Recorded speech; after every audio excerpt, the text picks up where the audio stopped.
Doctor साहब, एक बड़ा मजेदार सा वाकया हुआ कुछ दिन पहले। और मैंने रिलेट किया कि जब मैं छोटा था तो यूनिवर्सिटी यानी कि विश्वविद्यालय बहुत बड़ी चीज हुआ करती थी, क्योंकि मैं छोटे शहर से हूँ। तो था छोटा, लेकिन था तो शहर ही। दूर दूर से लोग आते थे पढ़ने के लिए। फिर मैंने रिलेट किया कि आज कितने सारे लोगों के लिए कितना आसान हो गया है पढ़ना या कोई भी ज्ञान प्राप्त करना। और सबसे बड़ी यूनिवर्सिटी जो मुझे लगता है कि शायद वो गूगल यूनिवर्सिटी हो गई है, जिसका एक्सेस हर एक के पास है। एंड उसी यूनिवर्सिटी पे मैं भी कुछ ढूंढने गया था, कैंसर से रिलेटेड चीजें। तो मैंने देखा कि ब्रेस्ट कैंसर पे बहुत सारी चीजें अवेलेबल हैं। तो मेरे दिमाग में एक खनका की एक काम करते हैं, डॉक्टर साहब से बात करते हैं जरा ब्रेस्ट कैंसर के बारे में कि भाई क्या है। अच्छा, हम तो बातों में ही लग गए। Let me introduce ourselves to the audience. नमस्कार, मेरा नाम है विवेक शर्मा। मेरे साथ मौजूद हैं डॉक्टर मनीष जैन, जो कि एक मेडिकल ऑन्कोलॉजिस्ट हैं, पुणे में प्रैक्टिस करते हैं। डॉक्टर साहब, बहुत बहुत स्वागत है आपका on the show. Thank you Vivek, धन्यवाद। Sir, I am coming back to the question, breast cancer के बारे में इतना सारा कंटेंट क्यों अवेलेबल है? मतलब क्या ये बहुत बड़ी बीमारी है या इस पे बहुत ज्यादा रिसर्च होता है? ये पूरा माजरा क्या है और कौन लोग होते हैं जो इसके रिस्क पे होते हैं? ये ब्रेस्ट कैंसर ये डेफिनेटली बहुत इंपॉर्टेंट बीमारी है, क्योंकि ये मोस्ट कॉमन कैंसर है दुनिया में। और ये ब्रेस्ट कैंसर बोले तो जब कैंसर ब्रेस्ट में होता है, ये जनरली औरतों में होता है 99% औरतों में, 1% मेन में भी होता है, आदमियों में भी होता है। इसका जो सर्वाइवल है दिन पे दिन बेहतर होते जा रहा है और डेथ इससे कम होते जा रही है, क्योंकि इसमें अर्ली डिटेक्शन हो रहा है, पर्सनलाइज्ड अप्रोच हो रहा है। लेकिन आप यदि इंडिया की बात करो तो इंडिया में हर 4 मिनट में एक ब्रेस्ट कैंसर डायग्नोज हो रहा है और हर 13 मिनट में एक ब्रेस्ट कैंसर से कोई व्यक्ति की डेथ हो रही है। तो ये इतना इम्पोर्टेंट है।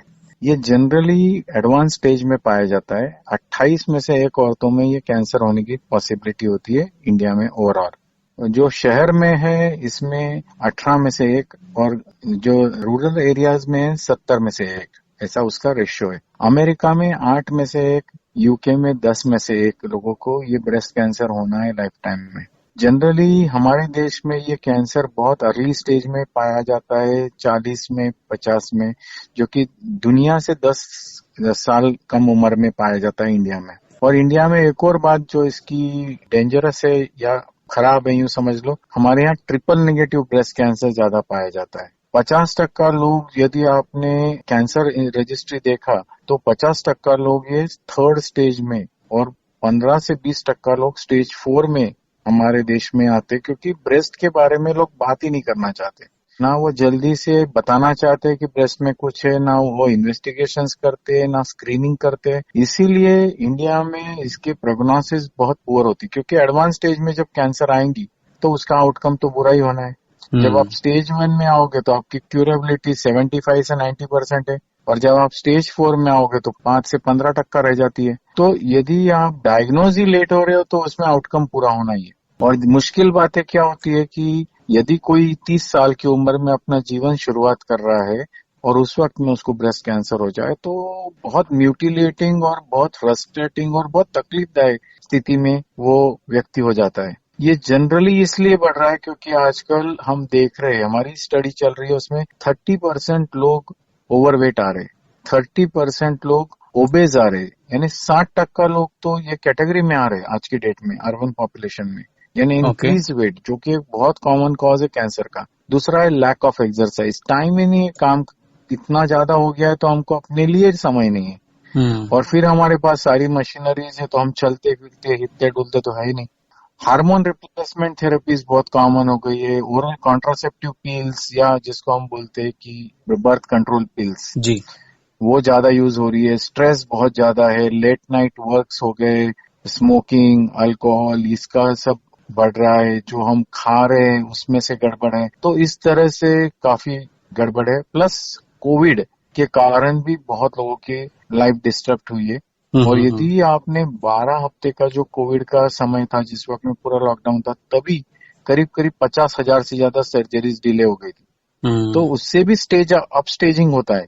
तो ये सब चीजें बहुत इंपॉर्टेंट है। फिर यह लॉजिस्टिक चैलेंजेस जो हमारे स्थिति में है, जैसे कि हमारे पास में बहुत शॉर्ट सप्लाई है रेडियोलॉजिस्ट का। एक रेडियोलॉजिस्ट है 1 लाख लोगों के पीछे इंडिया में, जो कि बहुत पुअर रेशियो है।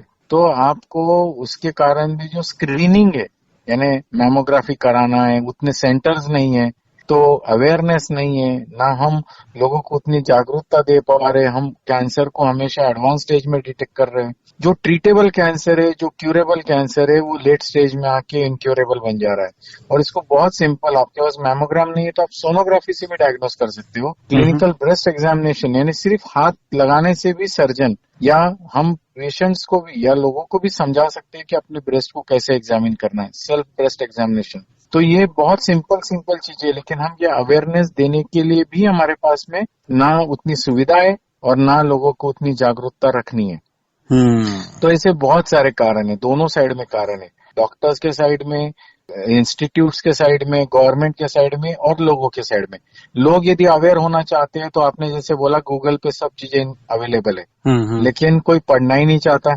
हम गूगल पे जाके यूट्यूब देखेंगे, लेकिन ऐसी वाली जो कोई मतलब नहीं, ना सिर की ना पैर की। तो इस तरह से है। और हमारे यहाँ पर है ना काफी कल्चरल प्रॉब्लम्स भी है, जैसे कि इकोनॉमिक रिस्ट्रेंट्स तो है ही, गरीबी ये सबसे बड़ी बीमारी है। उसके बाद में आता है कि हमारे यहाँ करेक्ट स्पेशलिस्ट के पास किसके पास जाना है आपको, वो पता नहीं। फिर हमारे पास नीम हकीम सब है, तो वो कोई ना कोई दवाई दे ही देते हैं पहले, तो जो छोटी बीमारी है उसको बड़ा कर देते हैं। फिर हमारे यहाँ औरतों को पुरुष यानी मेल डॉक्टर से कंसल्ट नहीं करना है, क्योंकि ब्रेस्ट दिखाना इतना आसान नहीं होता है। तो वो एक चीज है। हमारे यहाँ पर पुरुष प्रधान ये होने के कारण फैमिली में भी लोग, जो औरतें, स्त्रियां, जो फीमेल्स है, वो अपने काउंटर पार्ट्स को नहीं बता पाती कि ब्रेस्ट में कुछ है। तो ये सब चीजें तब आएंगी जब ब्रेस्ट का अवेयरनेस आएगा फीमेल्स में कि मेरे ब्रेस्ट में कुछ चेंजेस हो गए और वो अभी सही नहीं दिख रहे हैं, निपल में चेंज हो गया है, स्किन में चेंज हो गया है, लंप लग रहा है, बगल में कोई गांठ लग रही है। तो ये सब चीजें उनको बोलते आना चाहिए कि I need to get an investigation done, I need to go to a doctor, मुझे दिखाना है। ये बोलने की या बताने की या डिस्कस करने की फैमिली में एक कंफर्ट लेवल होना चाहिए। जी डॉक्टर साहब, अभी आपने बताया कि ये कुछ एक चेंजेस जैसे आप बता रहे थे, थोड़ा सा अगर विस्तार में बताएंगे कि ये जैसे आपने बताया कि लंप है या कुछ डिस्चार्ज है, तो जो रिस्क फैक्टर की अगर हम बात करें तो पहली चीज तो आपने जैसे रिस्क फैक्टर बताया कि ओबेसिटी है, स्मोकिंग वगैरह है, लाइफस्टाइल है। और जो सिम्टम की बात करें तो कब, वैसे तो देखिए अमूमन कोई सोचता नहीं कि हाँ मेरे को कभी कैंसर होगा, तो कब वो स्थिति आनी चाहिए या क्या वो स्टेज होनी चाहिए, क्या वो उम्र होनी चाहिए जब महिलाओं को ये इन चीजों पे ध्यान रखना चाहिए? मैं आपकी दोनों ही बातों पे बताऊंगा। एक तो होता है साइंस एंड सिम्टम्स, यानी साइंस जो डॉक्टर एग्जामिन करता है और सिम्टम्स जो पेशेंट बताता है। तो जब पेशेंट के ब्रेस्ट में लंप हो, कोई स्किन में थिकनिंग हो, उसके शेप में, साइज में, कलर में कोई चेंज हो गया हो स्किन के, यदि वहां पर स्किन में कोई डिम्पलिंग आ गया है, निप्पल जो है वो इन्वर्ट हो गया, अंदर चला गया है, उसमें से कोई डिस्चार्ज आ रहा है, रेडिश या सीरस, तो ऐसे हमको डिस्चार्ज भी बताने हैं। उसमें कोई पीलिंग है, स्केलिंग है, क्रस्टिंग है, पिगमेंटेशन है, तो ब्रेस्ट एरिया में, तो वो डॉक्टर को बताना जरूरी होता है। रेडनेस हो गया है, इन्फ्लेमेटरी ब्रेस्ट कैंसर हो सकते हैं। तो इस तरह से यदि आपको कोई भी चेंज नजर आ रहा है, और स्पेशली यदि आप अपने ब्रेस्ट को हर मेंसेस के 5वें दिन एग्जामिन करते हो खुद के हाथ से, एक पर्टिकुलर रोटेशन में, सेल्फ ब्रेस्ट एग्जामिनेशन बहुत सिंपल तरीके से गूगल पे अवेलेबल है। यदि आप वो फॉलो करते हो तो आपको पता चल जाएगा कि आपके ब्रेस्ट में कोई भी लंप है, आपके हाथ से अच्छा कोई उसको एग्जामिन नहीं कर सकता है। और आपको यदि डाउट आया तो फिर सोनोग्राफी, मैमोग्राफी, एमआरआई करके उसको हम देख सकते हैं, या सर्जन को दिखा के, फिजिशियन को दिखा के, गायनेकोलॉजिस्ट को दिखा के आगे इन्वेस्टिगेशन कर सकते हैं। वैसे कॉज तो कोई पता नहीं है, ब्रेस्ट कैंसर क्यों होता है किसी को नहीं पता, लेकिन ये पता है कि जब सेल्स बहुत तेजी से बढ़ने लग जाते हैं, लंप बन जाता है, ब्रेस्ट में बन जाता है, तो हम उसको ब्रेस्ट कैंसर बोलते हैं। वो यदि बगल में चला गया तो लोकोरीजनल बोलते हैं, शरीर में फैल गया तो मेटास्टेटिक बोलते हैं। ये जनरली मिल्क प्रोड्यूसिंग जो डक्ट होते हैं हमारे, उसमें से बनता है, इसलिए उसको इन्फिल्ट्रेटिंग डक्ट कार्सिनोमा बोलते हैं। लेकिन कभी कभी जो हमारे ब्रेस्ट में ग्लैंड्स है उसमें से बना तो उसको लोब्यूलर कार्सिनोमा बोलते हैं। लोब्यूलर कार्सिनोमा थोड़ा बेटर कैटेगरी का कैंसर होता है। बेटर इसमें बेटर इन द सेंस कि वो सेंसिटिव होता है, रिस्पॉन्ड करता है, और उसमें जल्दी से डेथ होने के चांसेस कम होते हैं इन्फिल्ट्रेटिंग डक्ट कार्सिनोमा के कंपैरिजन में। तो इसीलिए कैंसर तो कोई भी अच्छा नहीं, लेकिन वो बेटर इसलिए क्योंकि उसमें सर्वाइवल बेटर है। तो इसमें यदि हमने रिसर्च किया है जो दुनिया में, तो उसमें पता चला है कि काफी सारे फैक्टर्स है। तो let's go through one factor at a time. जी। जैसे मैंने बताया हार्मोनल, लाइफस्टाइल, एनवायरमेंटल, ऐसे बहुत सारे फैक्टर्स है। लेकिन ये फैक्टर हुए इसीलिए आपको कैंसर होगा ऐसा नहीं, और किसी में वो फैक्टर्स नहीं है फिर भी कैंसर हो जाता है। फैक्टर्स ये रिस्क बढ़ाती है, ये कोई फैक्टर्स है इसलिए कैंसर में कन्वर्ट हो जाता है ऐसा नहीं है। अभी इसमें सबसे इम्पोर्टेंट जो है 5 से 10% लोगों में breast cancer gene 1 and breast cancer gene 2 यानी BRCA1 एंड BRCA2 ऐसे 2 टाइप के जीन है जो हमारे ब्रेस्ट और ओवेरियन कैंसर को बढ़ाते हैं। यदि आपके फैमिली में किसी को कैंसर है BRCA1 एंड 2 रिलेटेड, तो आपको जेनेटिक काउंसलिंग, जेनेटिक टेस्टिंग की जरूरत पड़ सकती है। ये जीन्स होने से हमारे रिस्क 30 से 70% तक बढ़ जाती है ब्रेस्ट कैंसर की। तो या तो आप उसके अंदर फिर रिस्क रिडक्शन ट्रीटमेंट्स कर सकते हो, जिसके बारे में हम बाद में बात करते हैं, और नहीं तो फिर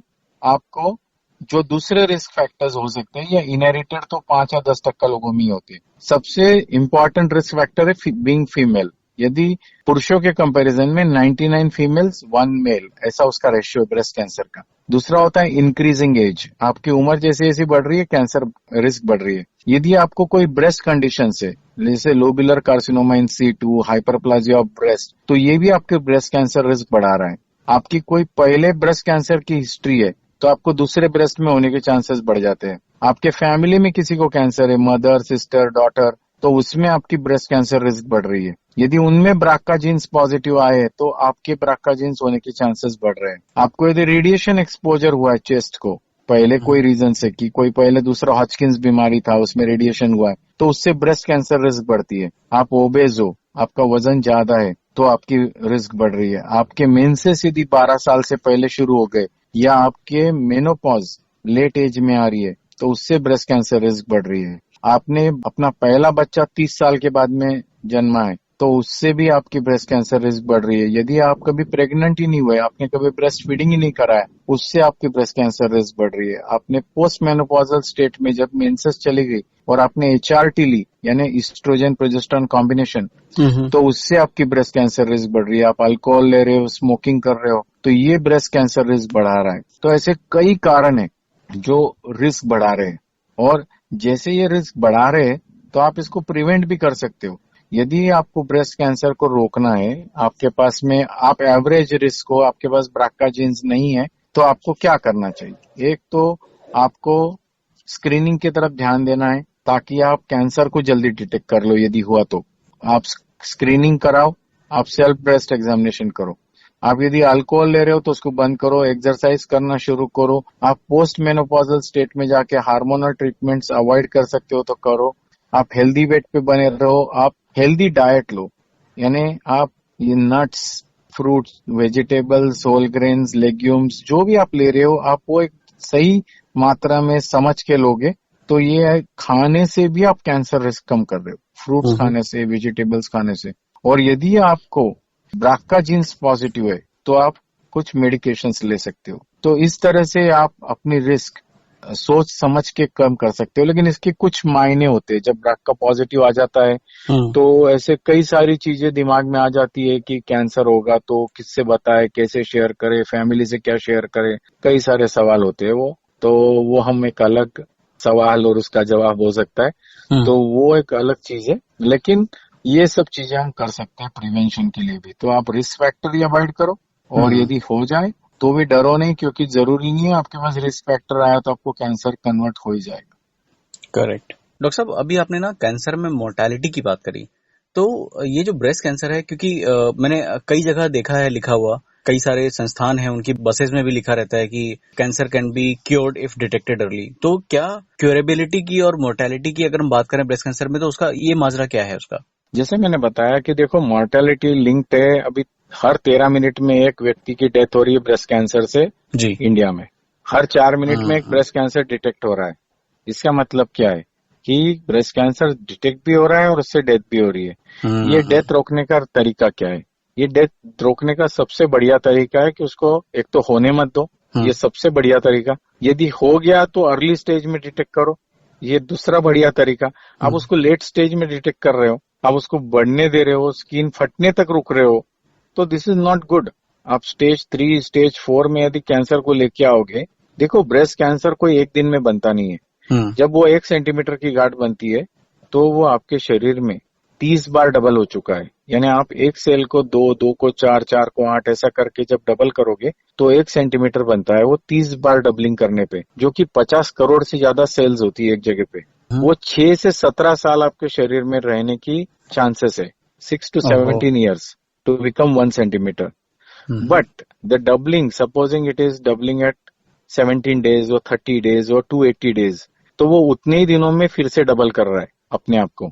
यदि आपका डबलिंग 280 दिन का है तब तो आपका कैंसर बहुत स्लो है, हम्म। लेकिन वो 17 दिन में, 20 दिन में, 25 दिन में अपने आप को डबल कर रहा है। तो इसका मतलब क्या है कि आपके 31वें डबलिंग में वो 2 सेंटीमीटर हो जाएगा, 32वें डबलिंग में वो 4 सेंटीमीटर, 33वें डबलिंग में 8 सेंटीमीटर, और वो हम्म। सिर्फ ऐसे ही नहीं बढ़ रहा है, वो शरीर में भी फैल रहा है। तो ये कैंसर जैसे जैसे डबलिंग बढ़ती है, 40 डबलिंग के बाद में व्यक्ति को जीना मुश्किल हो जाता है। तो 30 डबलिंग में तो 1 सेंटीमीटर था, 40 डबलिंग में पेशेंट खत्म हो गया। हमारे यहाँ पेशेंट ही डायग्नोज होते हैं 35-36वीं डबलिंग पे। ओहो। तो हमारे पास में बहुत कम समय बचता है उनको रिवर्ट करके जीरो पे लाने के लिए। यदि आपने उसको यदि 30 डबलिंग्स में डिटेक्ट कर लिया 1 सेंटीमीटर पे, तो क्यूरेबिलिटी है उसमें। अभी ये व्यक्ति को समझना चाहिए कि उनको क्या लगता है कि मैमोग्राफी कर लेंगे तो कैंसर निकल आएगा। अरे हम्म। कैंसर है तो ही निकलेगा ना, मैमोग्राम थोड़ी ना कैंसर क्रिएट करता है। बिल्कुल। तो लोगों को ये भी डर होता है कि कहीं मैमोग्राम कर लेंगे कैंसर निकल आएगा। करेक्ट है। कोई डाल सकता है आपके अंदर कैंसर? Correct correct. हालांकि हमें बहुत सारी बातें करनी है ट्रीटमेंट को लेकर भी, जिसके बारे में हम बात करेंगे अगले एपिसोड में, लेकिन लेकिन जी विवेक, एक और बात मैं बता देता हूँ कि जी मैमोग्राफी किसने करानी चाहिए। जी। जैसे कि आपकी उम्र 40 से 44 है तो आपकी चॉइस है, आपको इतने जल्दी स्क्रीनिंग मैमोग्राफी करना है या नहीं। हम्म। लेकिन 45 से 54 की उम्र में हर साल मैमोग्राम करना चाहिए। 55 से आगे उम्र में हर 2 साल में मैमोग्राम करना चाहिए। और यदि आप 10 साल से ज्यादा जीने वाले हो तो आप इवन बाद में भी 70 साल तक भी उम्र तक या उससे ज्यादा भी आप अपना मैमोग्राम करा सकते हो। तो ये एक बात हो गई। जिन लोगों में जेनेटिक टेंडेंसीज है कैंसर की, वो लोगों ने मैमोग्राफी के अलावा एमआरआई भी करना चाहिए, और उन्होंने 6-6 महीने में स्क्रीन करना चाहिए जिनके हाई रिस्क सिचुएशंस होती है BRCA 1 and 2। डॉक्टर साहब, just for the sake of understanding of the general audiences जिनको कभी कैंसर से या इस तरह की चीजों को पहली बार सुन रहे हैं, ये मैमोग्राफी होता क्या है? मतलब क्या टाइप का टेस्ट है ये? मैमोग्राफी एक टाइप का ब्रेस्ट एग्जामिनेशन है, जो एक्सरे होता है जिसमें अच्छा। ब्रेस्ट रखी जाती है, कॉम्प्रेस करके उसका एक इमेज लिया जाता है। पेनफुल होता है? थोड़ा सा पेनफुल होता है, लेकिन आजकल की जो मशीन्स आ गई है, क्योंकि ब्रेस्ट एक बहुत सेंसिटिव एरिया है, तो हम्म। उसमें जो प्रेशर देना होता है ब्रेस्ट के ऊपर, हम्म। वो मशीन में प्रेशर देने का आजकल पेशेंट की कंट्रोल में आ गया है। अच्छा। पहले क्या होता था, मशीन दबा देती थी। हाँ तो हाँ अभी हाँ। तो क्या है, पेशेंट अपना खुद का बता सकता है कि यहाँ तक का ही प्रेशर देना है। Hmm. So there is a control given to the patient कि वो अमेजिंग। अपना ब्रेस्ट पे का प्रेशर खुद कंट्रोल कर सकते हैं, ताकि उनका पेन मिनिमाइज हो सके। सबसे पहले तो यदि उनको पता चल जाए कि किस तरह से वो प्रोसीजर है, तो वो हम्म। काफी कंफर्टेबल हो जाते हैं। दूसरा, वो कंट्रोल अपने हाथ में रखेंगे तो वो उससे भी कंफर्टेबल हो जाते हैं। करेक्ट। और यदि वो नहीं करना है मैमोग्राफी, कुछ लोगों को सच में पॉसिबल नहीं होता है, तो उन लोगों के लिए एमआरआई एक अलग तरीका है ब्रेस्ट को एग्जामिन करने का, जो पेनलेस है, अच्छा। लेकिन वो एक्सपेंसिव है। कैसा ये होता है ना, एमआरआई मैमोग्राफी कितने का करना होता है है। सर? मैमोग्राफी करीब 1500-1800 रुपए की टेस्ट है, अच्छा। लेकिन एमआरआई करीब 8-10 हजार रुपए की टेस्ट है। ओके। तो इसलिए वो थोड़ा कॉस्ट का इशू आ जाता है। हम्म। लेकिन 99% people can manage mammography quite well.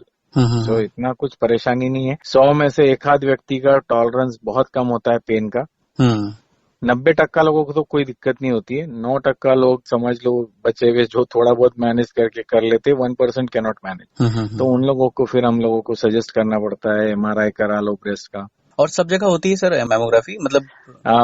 नहीं, ये सब जगह नहीं, लेकिन इंस्टीट्यूट्स में जरूर होती है, जो बड़े इंस्टीट्यूट्स है, क्योंकि मशीन्स काफी एक्सपेंसिव होती है। डिजिटल जो सस्ती मशीन्स होती है वो 3 लाख 5 लाख की रेंज में होती है, लेकिन जो डिजिटल मशीन्स है वो 30 to 50 लाख की रेंज में होती है। तो मतलब बड़े अस्पताल ही अफोर्ड कर पाते हैं उसको? नहीं, क्योंकि उतने लोग भी तो आना चाहिए ना हाँ। मैमोग्राफी कराने के लिए, नहीं तो वो मशीन और वो जगह, पैसा और एक्सपर्टीज, तीनों चीज लगती है उसको करेक्ट रीड करेक्ट। करने वाले एक्सपर्टाइज भी तो चाहिए। बिल्कुल बिल्कुल बिल्कुल। ऑसम डॉक्टर साहब, आपने तो ज्ञान चक्षु खोल दिए एकदम, और मुझे लगता है कि जितने भी लोग हमें सुन रहे हैं या सुन सकते हैं, आपको जरूर सुनना चाहिए। और ये तो एक ऐसी बीमारी है जिसको हम प्रिवेंट कर सकते हैं, और बहुत जल्दी, जैसा आप डॉक्टर साहब ने बताया कि इसका जो डबलिंग रेट है, अगर वो लोअर स्केल पे अगर हम उसको डिटेक्ट कर पाते हैं तो बिल्कुल ट्रीटेबल है। और ट्रीटमेंट की बात करेंगे हम हमारे अगले एपिसोड में, लेकिन हम इसके पहले आपको आज के लिए अलविदा कहें। ये समझ लीजिए कि अगर आपको कभी कोई शक है या आपके मन में कोई विचार है, कोई शंका है रिलेटेड टू ब्रेस्ट कैंसर, और आप चाहते हैं सही मार्गदर्शन, तो आप डॉक्टर साहब को कांटेक्ट कर सकते हैं। बहुत आसान है इन तक पहुंचना। MinishJain009@gmail.com, यानी कि MinishJain009@gmail.com यहाँ पे आपको कांटेक्ट करना है। एंड आपके मन में जो भी दिक्कतें हैं या उलझने हैं, या कोई ऐसा आपको लग रहा है कि it is like matter of shame और something, you want some guidance, you want some counselling, do reach out to him. Doctor साहब is very very approachable and बहुत लोगों की मदद करते हैं डॉक्टर साहब। I am the witness, because मैंने बहुत सारे लोगों को देखा है कि the way they get counselling and the support from doctor साहब। Thank you so much sir for being with us, and हम फिर मिलेंगे अगले एपिसोड में और बात करेंगे ब्रेस्ट कैंसर की ट्रीटमेंट की। Thank you sir. Thank you Vivek.